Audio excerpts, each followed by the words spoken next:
Union President. The Union President acts as the main spokesperson for USU, chairs the Union's Board of Trustees, and is responsible for the reputation, leadership and direction of USU as a democratic organisation. They work closely with the university's Vice-Chancellor and staff team, as well as key contacts in the City of York and, most importantly, students.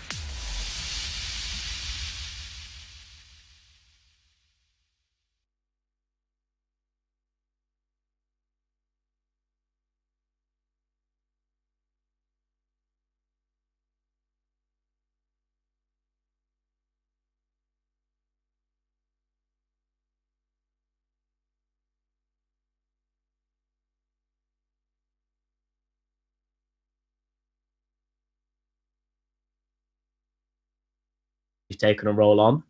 I liked what Patrick was doing in the way that he'd promised some of his manifesto points. He'd also responded quite well to the open letter we wrote last year. He said he was going to make changes to strengthen the college relationships and sort of build upon that, what we wrote in the open letter and how to fix it. However, some things I've seen in the last year as being like a college president, I've noticed he might have not seen in UC this year from a student perspective. And like I say, as a college president, has made me wonder how I could change it and how I could strengthen the relationship with colleges and also other universities more. So like societies and the Live Wealth Network, everything sort of like that. So that really goes into my next point, is that you were a college chair and you were a signatory in an open letter that condemned a number of sort of practices and standards at USU. Does that really make you the best person to heal the divide by moving into USU?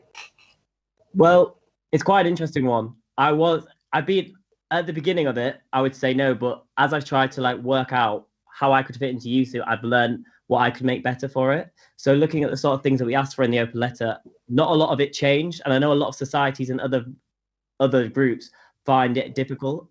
So I feel like having that sort of gap, I'm not coming in as some anti-USU, I hate USU thing, because I think a lot of what USU has done in the past 6 months, especially with the pandemic, has actually been really positive. They've sort of been the best communicator, sometimes better than the university at actually saying things. So I think instead of seeing as me sort of the divide between, I'm kind of being able to bridge the gap and strengthen it even more than it already is. So I had a look back over the letter, because I think that's very important. And you said that there are inherent systematic issues in the Students' Union that need to be addressed. And when I went through the letter, they suggested problems with the USU finance system, its ticketing system and college sports. But all of these points are absent from your manifesto. So what are you planning to do to address these specifically?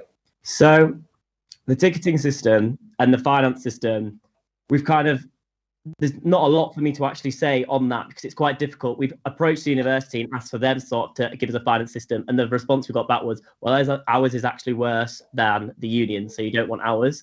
And the ticketing system has actually been, I'd say, the one thing that is improved on it. So the way to put tickets on now is easier than it was when we were complaining about it, the sort of thing like that. However, I would challenge that. I have mentioned college sport in my manifesto. I mentioned that I want to improve the communication between it and also make it so college sport is seen as the same as university sport. So all sport is treated the same at the university. Okay, excellent. I also noticed that you bring in the general point about students needing to be the face of decisions, the focus of decisions made by the university. And you said that the biggest issue facing university students at York is that the university itself doesn't put students' issues as seriously as they should, and it doesn't put students in the middle of the decision process. So what would you do to change that? So one of my main ideas is, and this is as from a college president point of view before going into this, a lot of decisions were made for students without even having a student in the room. So you could argue maybe there was a stab in the room, but sometimes they wouldn't even go in with our perspectives. As a college president, or like as some people have referred to as student leaders, a lot of things weren't asked to students who are actually kind of the customer to the university at the end of the day. Like the university providing a service, but they're making decisions based on such as the safety net and semesterization. And they're not actually asking us what we want. They're just making a decision for us. I think they need to go back to basics and basically, even if and it sounds stupid, but even a poll or something, which might not have the highest engagement, but you can get the engagement if it's what they want at the end of the day. So you'd suggest the university should be having referenda style campus-wide polls on any major change? I think referenda style poll might not be the most effective way all the time. Sometimes it might just need literally a group of students from each college going in, or any sort of society, and actually speaking their point, making their point across, or speaking to a SAB and then going it in through that sort of channel. I think depending on how effective it is to students, that's when you need to decide whether it should be a referendum or the sort of thing it needs to be. I noticed that some people have been discussing the rise in the university speaking to students in its decision making through the pandemic and lockdown, with weekly emails from the registrar asking about how people are doing and targeting specific issues each week, that have certainly been taking on maybe 1,000 students each time. Is that not already achieving this point? So is that the sort of the academic how are you feeling surveys sort of thing? That was part of it, but certainly earlier on there were other focuses on sort of how the university should respond to things. I think, and to be fair, what I will say is, I think at the start of the pandemic, the university were very good at asking us what we need to do. But let's not forget, we were all at home. Like, there wasn't really, and this sounds bad, but there wasn't a lot for them to do, and they gave the safety net we wanted. I'm talking more about from September onwards, when the focus has sort of shifted. We were promised this sort of online learning dual model thing. We've all come back to uni expecting this model, being and then asked a completely different, and then given a completely different service. No one's asked us how we're feeling, and the sort of way that those emails that go out and ask how you're feeling, the only students that are actually contacted are the ones that say they are very upset by a college staff member sort of thing. So in reality, they might be asking 1,000 people and getting 1,000 responses, but they're only dealing with a small minority, or obviously very upset students who need dealing with straight away.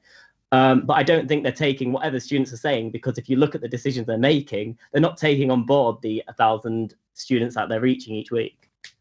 So which major decisions have not been made with that in mind then?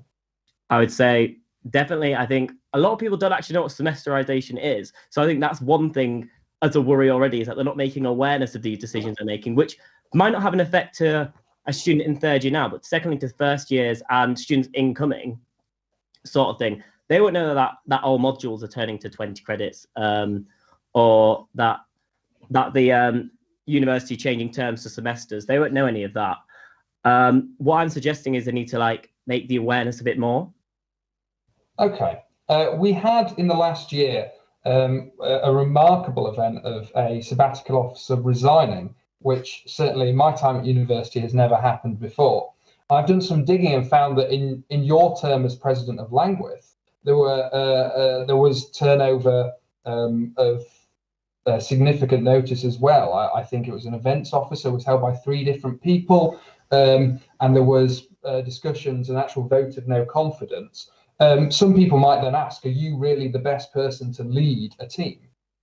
I'd actually challenge that point, because the reason we put a vote of no confidence was it wasn't actually ever went through. The candidate actually ended up resigning in the end. The vote of no confidence never went through, and we've had an events officer held. The person who was an events officer actually went on to take on the VP role. So we ended up having 2 events officers, and we put it out there if anyone else wanted to be an events officer to come and join us, but we've never had a sort of turnover. We had 3 events officers. One got basically not promoted because she volunteered for the role. She interviewed along with 2 other people, and then she gained the role. The other 2 people were asked if they wanted to be events officers, didn't want to be events officers, only wanted the vice president role, but didn't take it on. So we only had 2. So actually in turnover wise, we've had 1 person leave the committee because but the role they took. More to the point, surely still people might be concerned about that, and the worry still lies. Are you the best person to lead a team at what is very clearly a highly tense and potentially fractious period to go? So, because at the end of the day, I could see that my team was struggling because of this one committee member not being able to basically do their job properly. It was leading to the events officers having to take on more weight, and myself. So in respect to myself, I actually did it for my own sanity, to be able to not have to do a VP of events role and the president's role. I ended up having to have a conversation with him and say, I didn't do the vote of no confidence, and I'm not going to say who it was, but I had to respect the vote of no confidence that was going to be brought up. I initially spoke to him and said, look, this is going to happen. And he ended up resigning in the end because of it. But I think what needs to be said is it's fair enough that happened, because it wasn't fair on the team that everyone was being so pressured and having to do so much more due to one not being able to I'm take. going to have to push you there. Thank you very much. We'll now be going to Beth, who'll be interviewing Patrick O'Donnell. Union President.